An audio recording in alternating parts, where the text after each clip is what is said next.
فقد استمسك بالعروة الوثقى لا انفصام لها والله سميع عليم. الله آمنوا يخرجهم من الظلمات إلى النور والذين كفروا أولياؤهم الطاغوت يخرجونهم من النور إلى الظلمات أولئك هم فيها خالدون. لله ما في السماوات وما في الأرض وإن تبدوا ما في أنفسكم أو تخفوه يحاسبكم به الله فيغفر لمن يشاء ويعذب من يشاء والله على كل شيء قدير. آمن الرسول بما أنزل إليه من ربه والمؤمنون كل آمن بالله وملائكته وكتبه ورسله لا نفرق بين أحد من رسله وقالوا سمعنا وأطعنا ربنا إليك المصير. لا يكلف الله نفسا إلا وسعها لها ما كسبت وعليها ما اكتسبت ربنا لا تؤاخذنا إن نسينا أو أخطأنا ربنا ولا تحمل علينا إصرا كما حملته على الذين من قبلنا ربنا ولا تحملنا ما لا طاقة لنا به واعف عنا واغفر لنا وارحمنا أنت مولانا فانصرنا على القوم الكافرين. بسم الله الرحمن الرحيم. الله الصمد ولم يولد ولم يكن له كفوا أحد. بسم الله الرحمن الرحيم.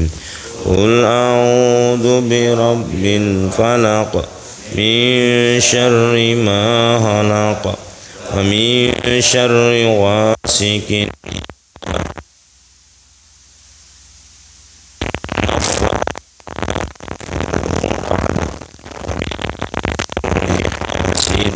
إذا حسد.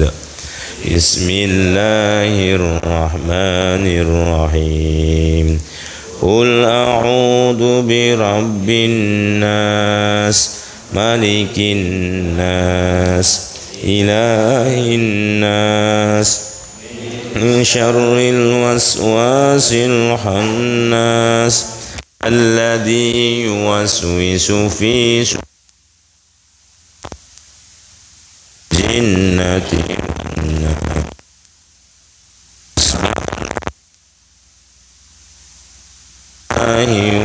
الحمد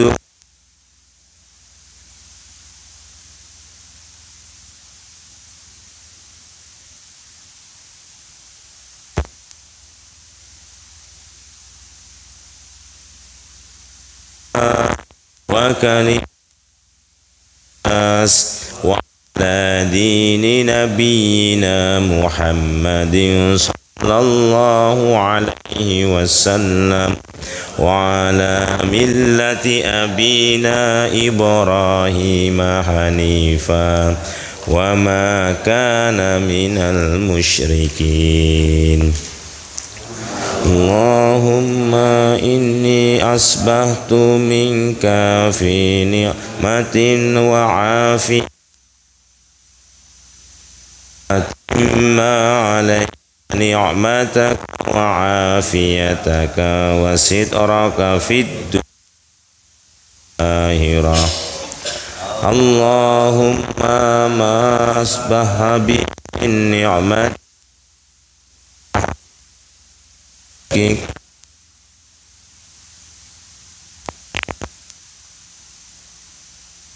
hamdu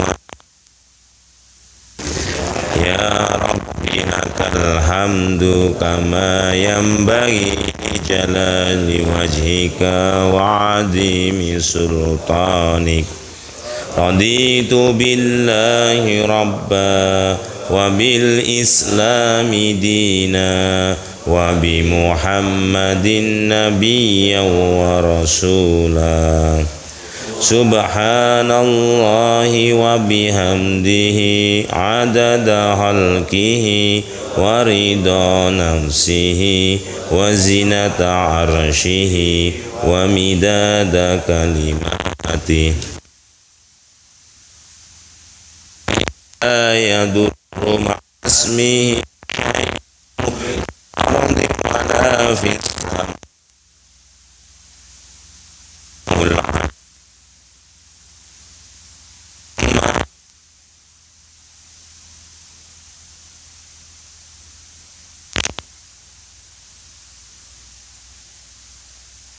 kalima la na'lamu tillahi tammati min syarri ma khalaq. Allahumma inni a'udhu bika minal hammi wal hazan, a'udhu bika minal ajzi wal kasal, wa a'udhu bika minal jubni wal bukhal, wa a'udhu bika min ghalabatid daini wa qahrir rijal.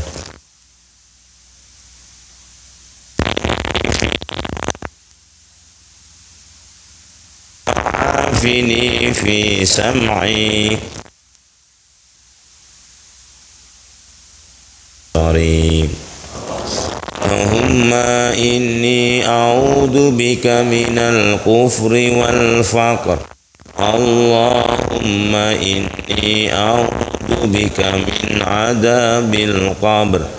La ilaha illa anta.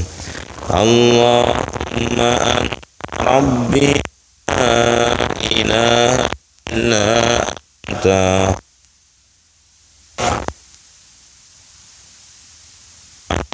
Ahdika ta'tu a'udhu bika min sonam abu ya fa innahu la yaghfiru illa anta. Astaghfirullah alladzi la ilaha illa huwal qayyum wa atubu ilaih.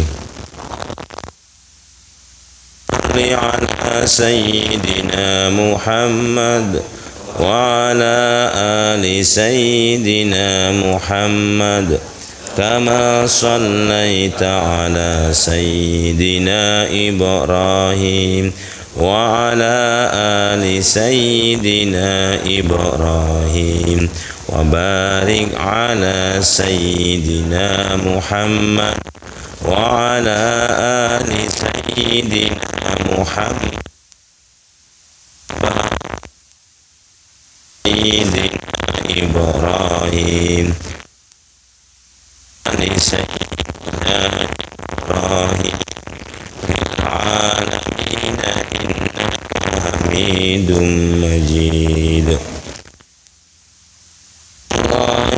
Alhamdulillah wa la ilaha illallah wallahu akbar.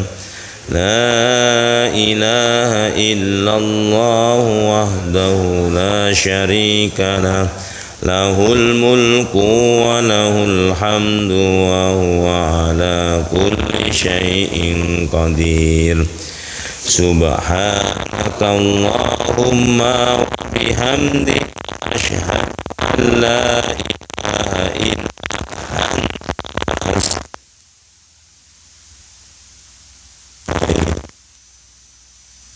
اللهم سيدنا محمد عبدك ونبيك ورسولك آله وصحبه وسلم تسليما عدد ما أحاط علمك وأحصاه كتابك ورضى اللهم عن أبي بكر وعمر وعثمان أجمعين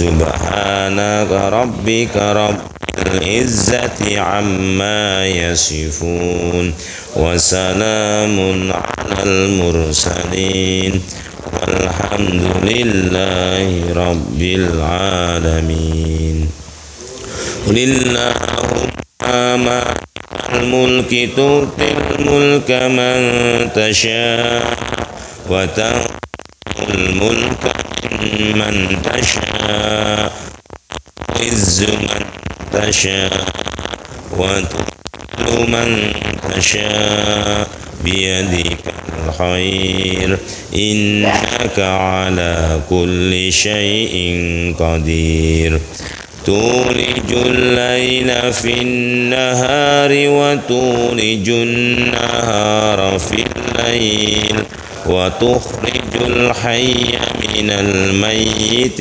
وتخرج من تشاء بغير حساب اللهم إن هذا إقبال ليلك وإدبار نهارك وأصوات دعاتك فاغفر لي اللهم إنك تعلم أن هذه القلوب قد اجتمعت على محبتك اتقت على طاعتك وتواهدت على دعوتك وتعاهدت على نصرة شريعتك فوثق اللهم رابطتها وأمدها واهدها سبلها واملأها بنورك الذي لا يخلو واشرح صدور بك وجميل التوكل عليك وهيها بمعرفتك وأمتها على الشهادة في سبيلك إنك نعم المولى ونعم النصير اللهم آمين وصل اللهم على سيدنا محمد وعلى آله وصحبه وسلم لله رب العالمين.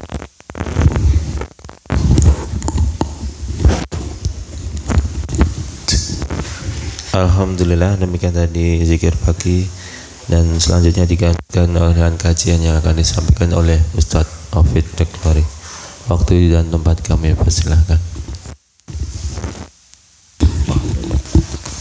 Sani yafqah qawli. Mengingatkan syuruknya jam 21, duhanya 5.36, bisa menyesuaikan nanti.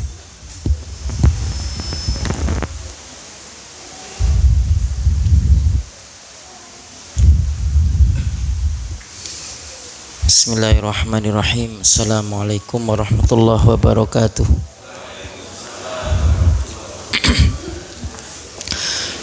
Innal hamdalillah nahmaduhu wa nasta'inuhu wa nastaghfiruh wa na'udzu billahi min sururi anfusina wa min sayyiati a'malina.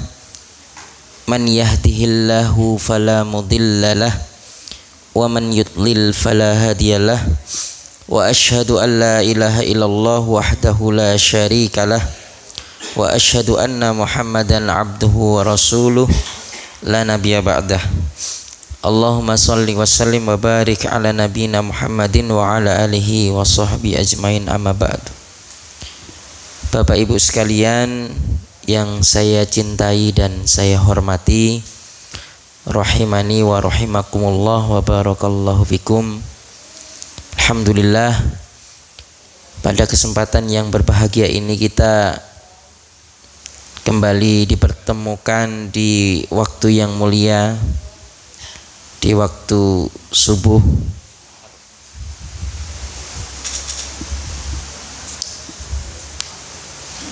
Kita melaksanakan sholat subuh secara berjamaah, dilanjutkan dengan zikir pagi, kemudian kajian pagi, sama-sama belajar. Semoga apa yang kita kerjakan ini mendapatkan ridho dari Allah Subhanahu wa taala. Kita bersyukur atas nikmat iman Islam, nikmat ketakwaan insyaallah, dan juga nikmat sehat dan waktu luang. Salawat serta salam semoga tercurah kepada Nabi Muhammad sallallahu alaihi wasallam beserta keluarganya, sahabat-sahabatnya, dan orang-orang yang mengikuti beliau dengan baik. Bapak Ibu sekalian, kita melanjutkan kembali kajian rutin setiap Ahad pagi minggu kedua terkait dengan dasar-dasar keimanan. Karena memang dengan keimanan kita itu insya Allah kita akan bertemu dengan Allah Subhanahu wa taala. Karena tanpa keimanan mustahil kita akan bertemu dengan Allah Subhanahu wa taala. Karena dengan keimanan itu kita akan dimudahkan oleh Allah Subhanahu wa taala berjumpa dengan Allah Subhanahu wa taala. Karena kalimat tauhid itu kalau ditimbang itu lebih berat ya timbangannya ketika kita diadili oleh Allah Subhanahu wa taala nanti, itu timbangannya lebih berat. Pada materi yang di halaqah yang ini ada 25 bab. Kemarin kita terakhir ke bab ke-22, maka kita masuk ke bab 23, namun kita ulang sedikit di bab 22, yaitu takut hanya kepada Allah Subhanahu wa taala. Jadi orang-orang yang beriman kepada Allah Subhanahu wa taala itu orang-orang yang senantiasa takut kepada Allah Azza wa Jal. Yang mana takut yang dibenarkan yaitu yang pertama merendahkan diri di hadapan Allah, mengagungkannya, membawanya untuk menjauhi dari larangannya, kemudian melaksanakan perintahnya. Kemudian bukan takut yang berlebihan yang membawa kepada keputusasaan terhadap rahmat Allah Subhanahu wa taala. Jadi itu takut yang berlebihan, enggak boleh.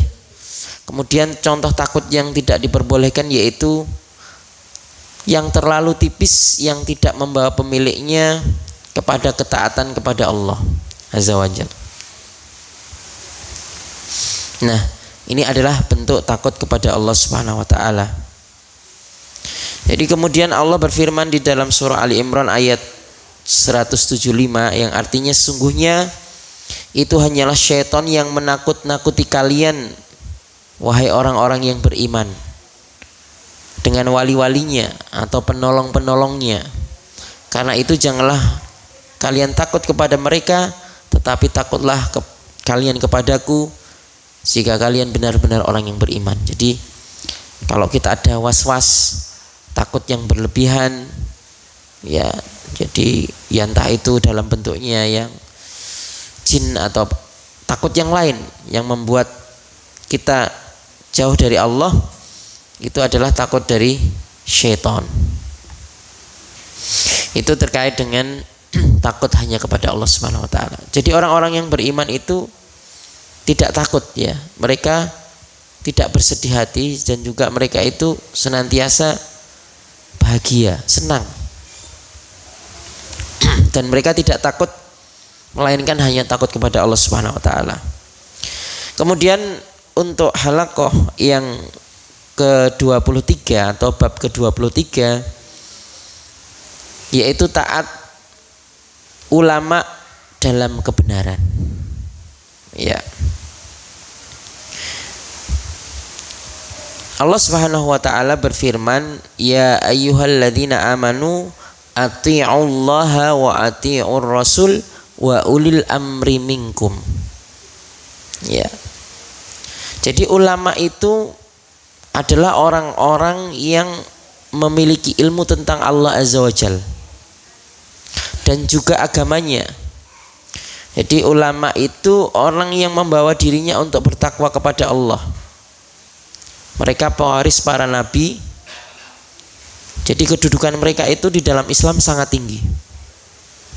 Ya, kita harus menghormati para ulama. Ya. Jadi ulama ini karena takut kepada Allah Subhanahu wa taala, karena berilmu gitu ya, tahu ilmunya, maka seharusnya seorang ulama itu semakin takut kepada Allah. Jadi ciri-ciri orang yang berilmu itu semakin banyak ilmunya, dia semakin takut kepada Allah.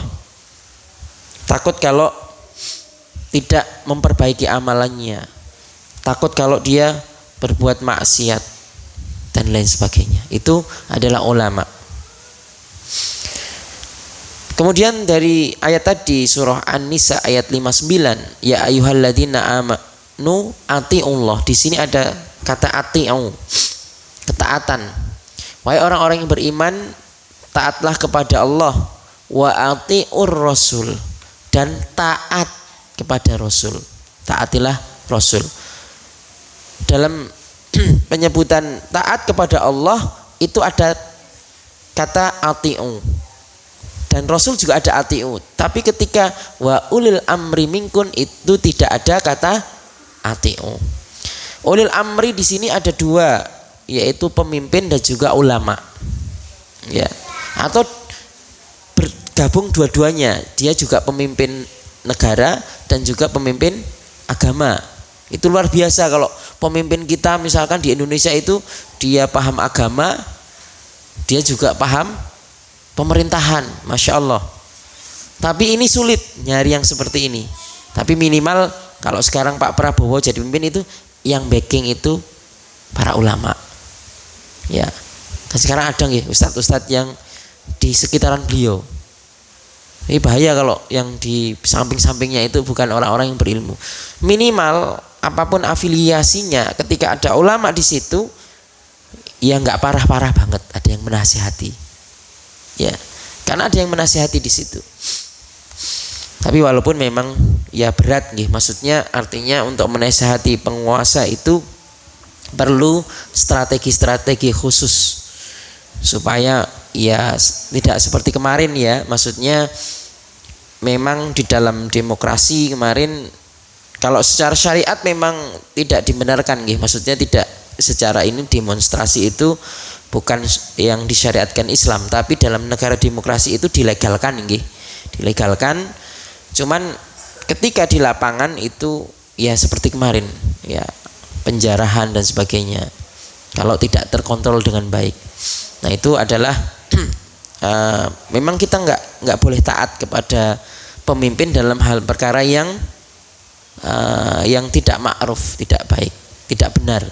Tapi kalau selama pemimpin itu dalam kebenaran, memerintahkan, tidak melarang kita sholat, menyediakan fasilitas-fasilitas agama, ya kita taati.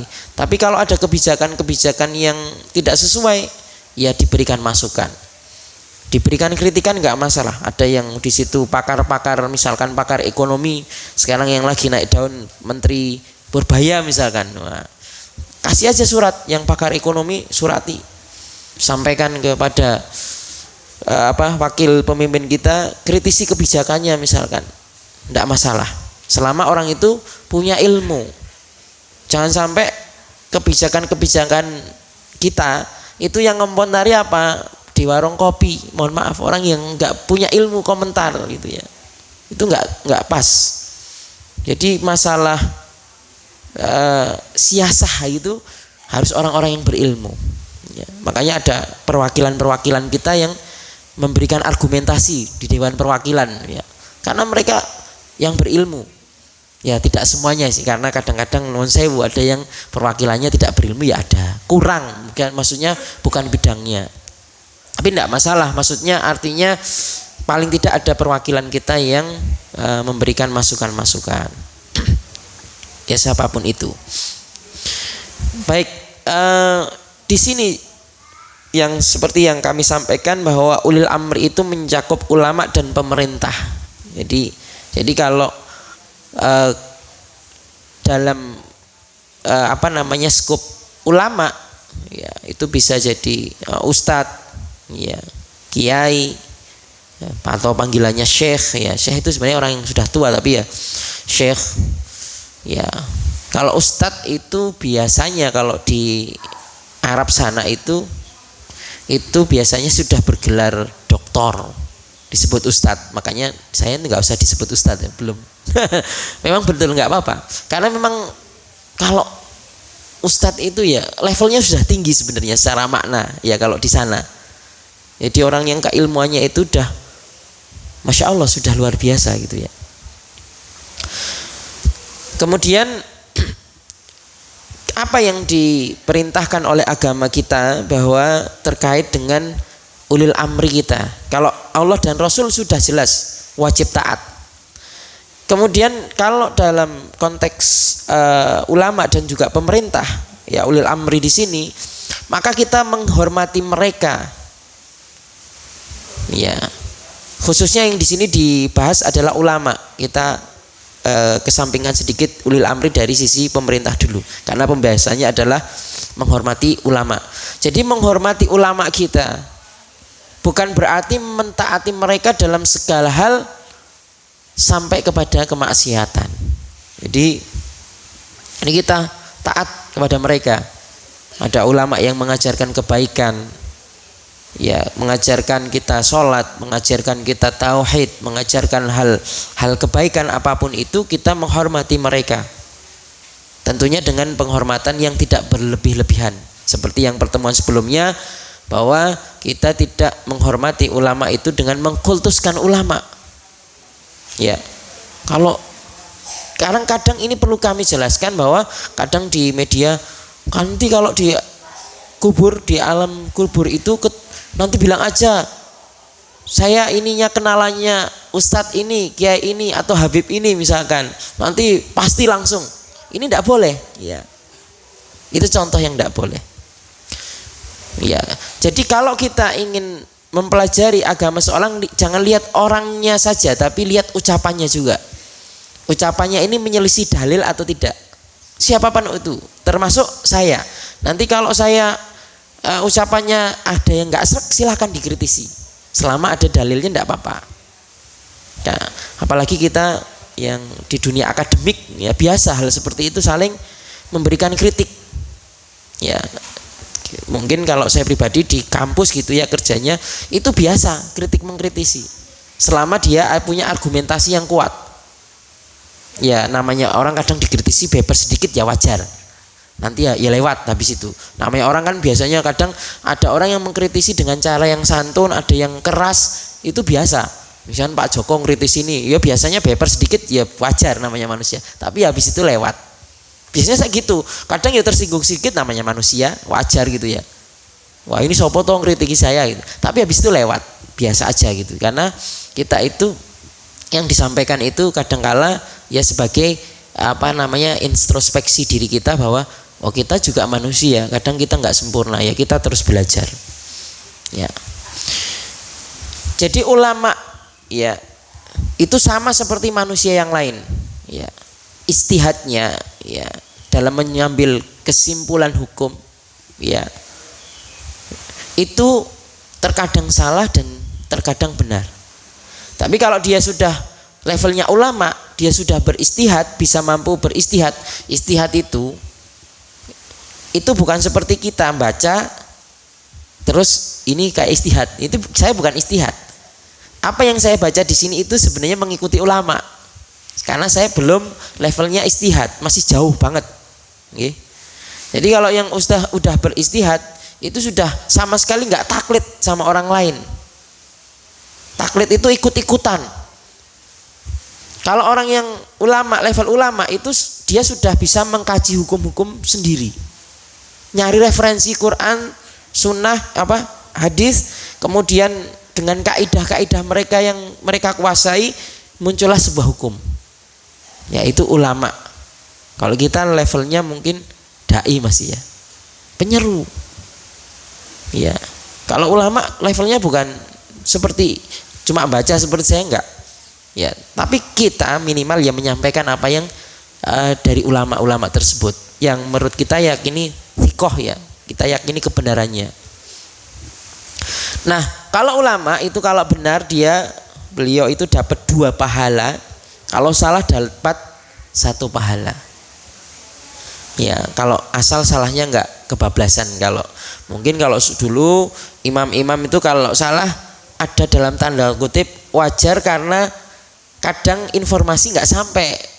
Misalkan hadis, misalkan Imam Abu Hanifah kadang-kala hadisnya belum sampai ke beliau karena jauh perjalanannya. Sekarang tinggal buka internet, oh ini hadisnya sahih nggak? Oh enak banget sekarang gitu ya. Ya enak sekali sekarang. Buka internet,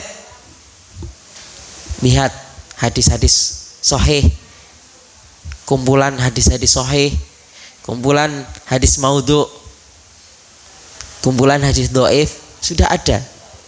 Mana yang bisa dipakai ya dalam untuk dihujah, untuk beramal yang mana? Ya, bolehkah hadis dhaif untuk beramal atau tidak? Itu nanti bisa dibaca. Ya. Nah, misalkan hadis itu dhaif, supaya bisa diamalkan harus misalkan ada hadis lain yang menguatkan dan lain sebagainya. Nah, itu bisa kita pelajari. Enak sekali.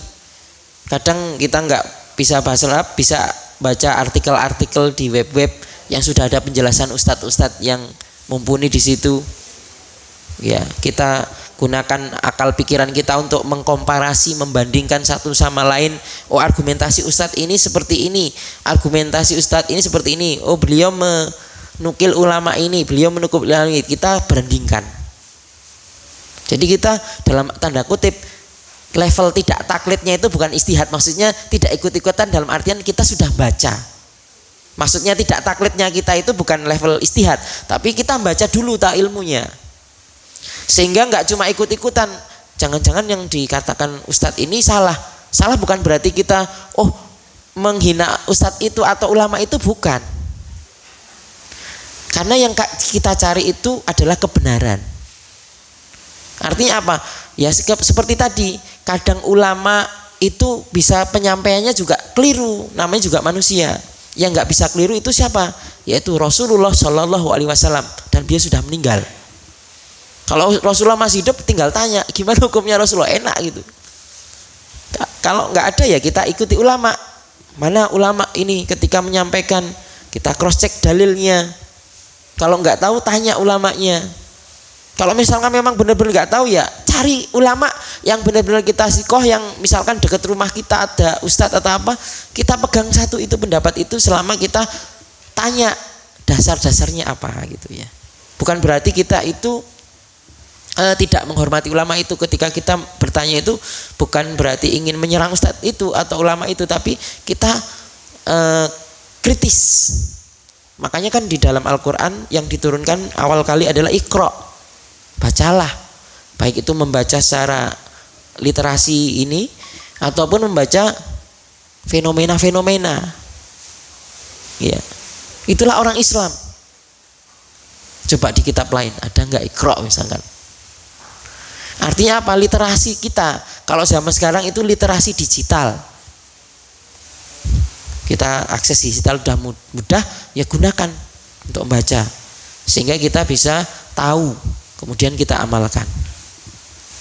Maka jika sudah jelas kebenaran seorang muslim dan jelas bahwa seorang ulama menyelisihi dalam sebuah permasalahan, ya mas, artinya dalam tanda kutip ulama ini pendapatnya itu tidak sesuai dengan Al-Quran dan Sunnah, sesuai dengan pemahaman salaf, itu ya kita nggak usah ikuti aja.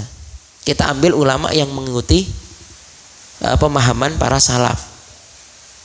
Jadi ingat, kita tidak mengambil pendapat ulama itu bukan berarti kita merendahkan ulama tersebut, bukan.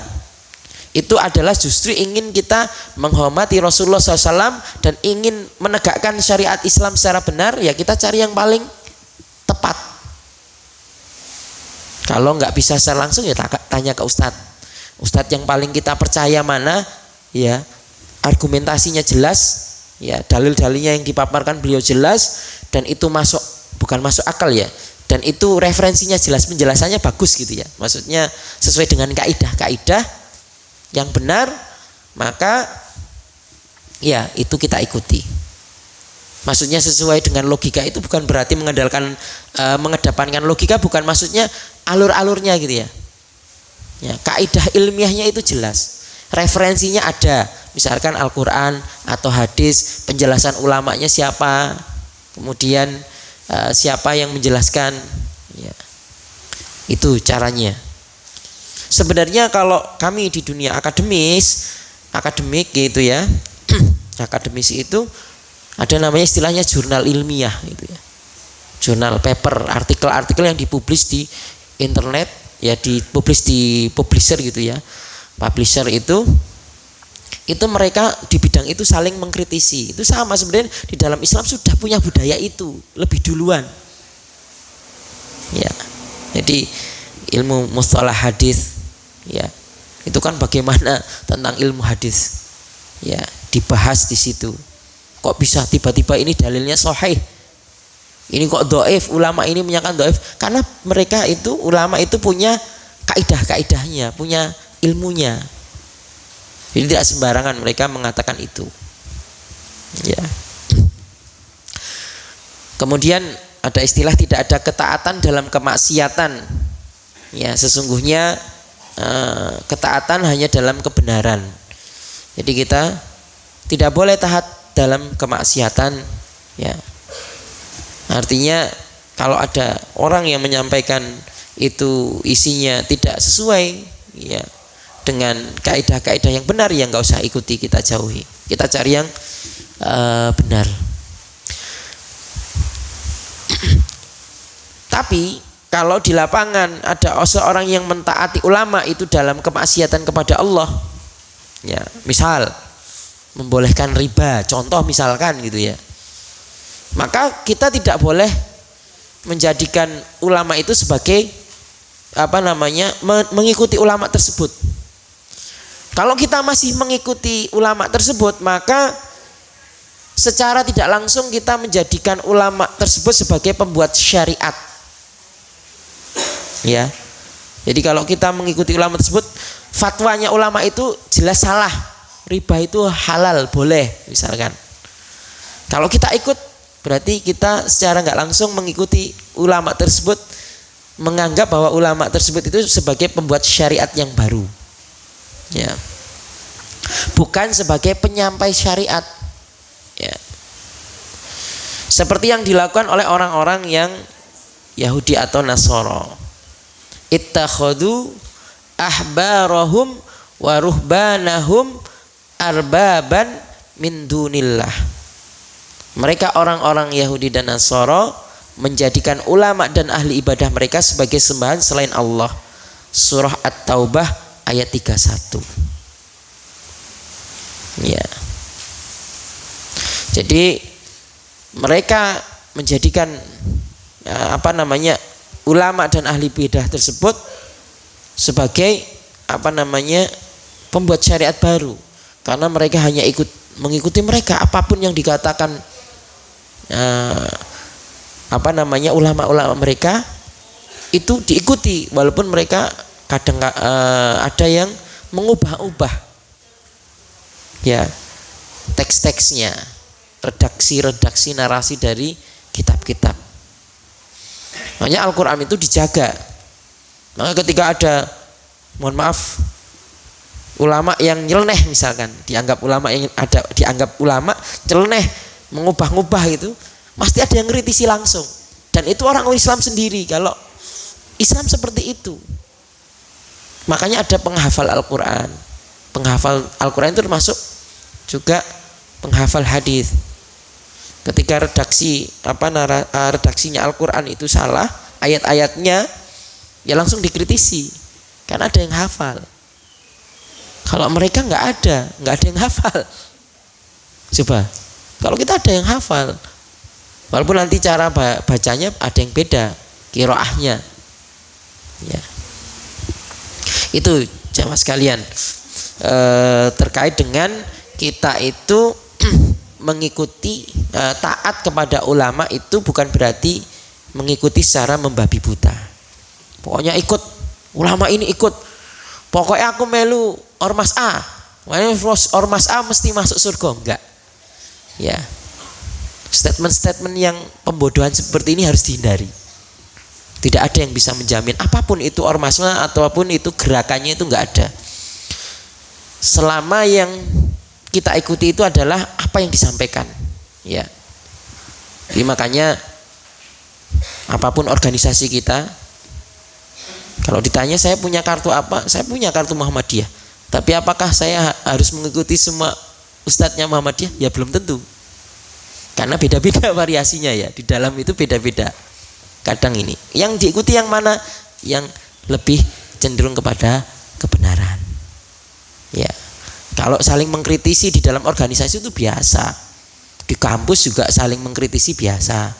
Jadi kalau kita nggak biasa kritiki, bingung kadang ya. Maksudnya bingung, oh ini kok saling ini ya, biasa aja. Kita sikapi biasa aja. Kemudian kita lanjutkan yang ke-24, yaitu menyandarkan nikmat hanya kepada Allah Azza wa Jalla. Ya, jadi termasuk keyakinan yang perlu kita yakini, yang harus bukan perlu ya, yang harus kita yakini dan diingat oleh setiap muslim adalah bahwa kenikmatan dengan segala jenisnya itu datangnya hanya dari Allah Subhanahu wa taala. Sebagaimana firman-Nya, wa ma bikum min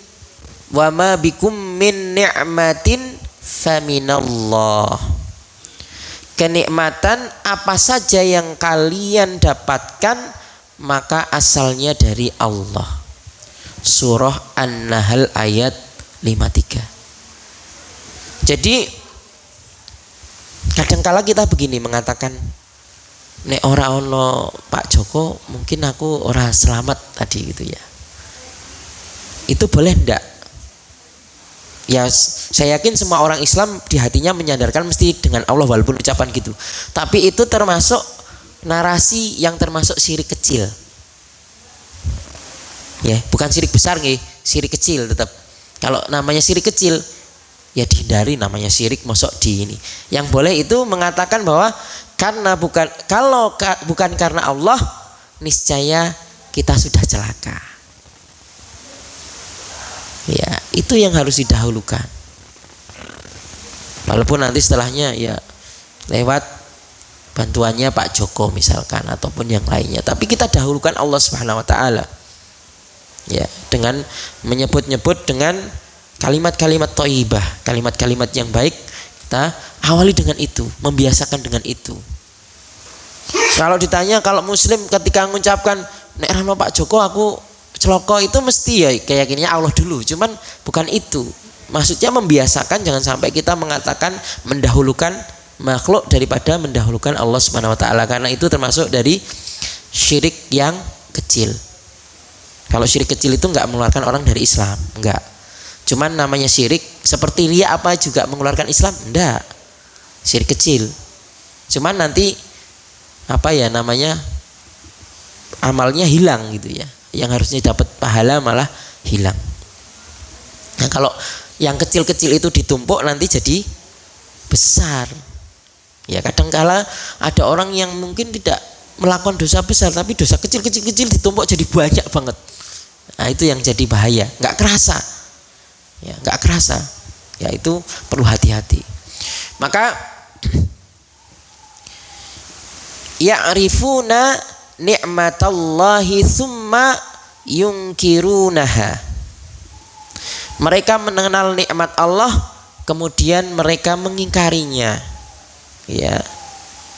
Itu contoh kalimat-kalimat yang kalau pilot tidak mahir niscaya kita sudah celaka. Kalau tidak ada angsa niscaya uang kita sudah dicuri. Itu dalam ayat ini termasuk bahwa ada nikmat dari Allah kemudian mengingkarinya. Secara nggak langsung kalau kita ngomong seperti itu tidak mendahulukan Allah gitu. Karena mendahulukan makhluk. Ya, jadi semuanya harus diawali dengan Allah Subhanahu wa taala. Ini bab yang pokok. Jadi hal-hal yang demikian perlu kita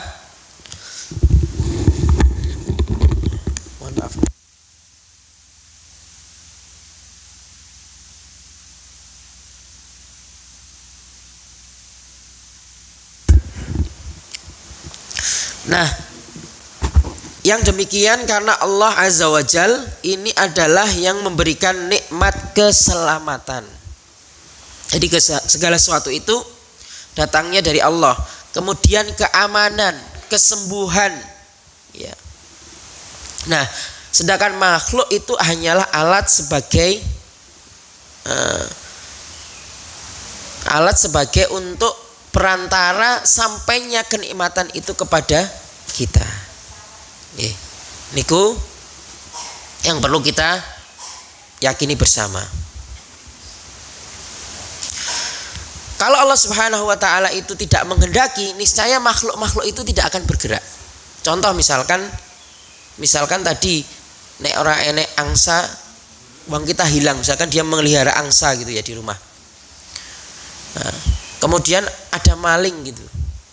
Karena angsanya bunyi, orangnya lari gitu. Malingnya lari. Tapi kalau Allah nggak gerakkan angsa itu, maka ya angsanya nggak bunyi gitu. Karena sejatinya yang menggerakkan angsa tadi adalah Allah Subhanahu wa taala. Jazakumullah khairan. Ngapunten niki saya minum dulu. Gatel batuk, bismillah.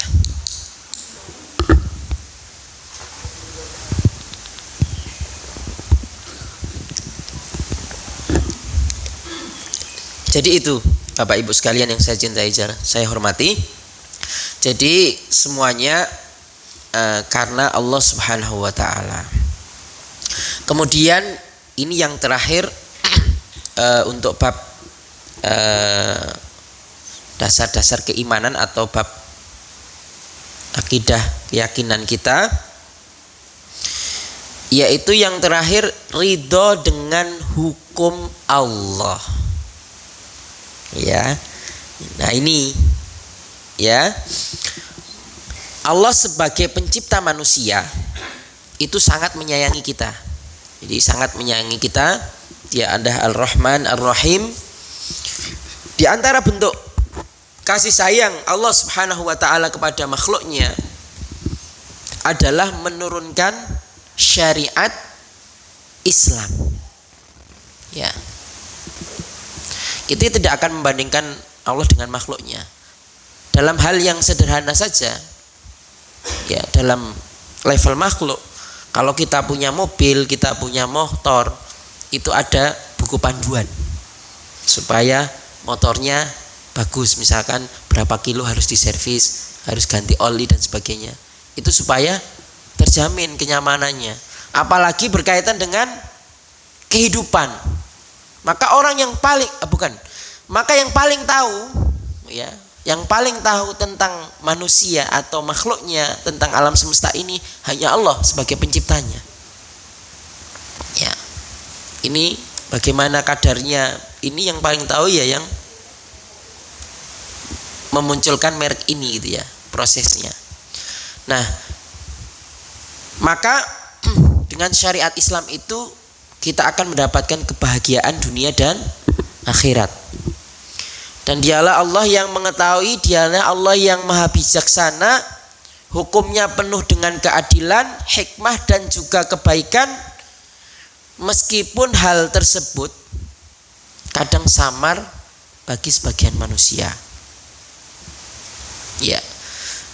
Oleh karena itu sebagai seorang yang beriman, ya baik muslim, muslimah, mukmin, mukminah, itu ridho hanya kepada Allah atas hukum-hukumnya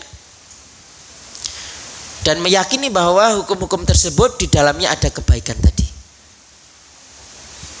di dalam segala bidang, terkait itu akidah, akhlak, adab, muamalah, ekonomi, kenegaraan dan lain-lain. Walaupun mungkin kalau di negara kita nggak langsung ditulis syariat Islam, enggak, tapi secara substansi hukum-hukumnya sebagian sudah ada yang disisipkan hukum-hukum yang sesuai dengan syariat Islam. Karena kadang dulu pas founding father kita itu ketika menyusun itu kan nggak bisa frontal, karena di sini ada perwakilan ya, tim 9 itu kan menyusun Pancasila, ada satu orang Kristen dan satu orang kalau nggak salah yang dari perwakilan bukan Islam ya, ada 2 kalau nggak salah. Tapi lainnya ada tokoh Muhammadiyah, tokoh NU, kemudian tokoh nasionalis tapi agamis seperti Bung Hatta. Itu kan mereka ketika membuat itu kan masya Allah itu kalau nggak dapat bimbingan dari Allah itu kita hukumnya bisa hukum sekuler, ya. Tapi dengan bimbingan Allah mereka terjun langsung. Ya. Ini karena ayatnya panjang saya bacakan artinya. Dan tidaklah pantas bagi seorang laki-laki yang mukmin dan wanita yang mukminah apabila Allah dan Rasulnya telah menetapkan sesuatu ketetapan, akan ada bagi mereka pilihan yang lain di dalam urusan mereka. Dan barang siapa yang mendurhakai Allah dan Rasulnya, maka sungguh dia telah sesat dengan kesesatan yang nyata. Jadi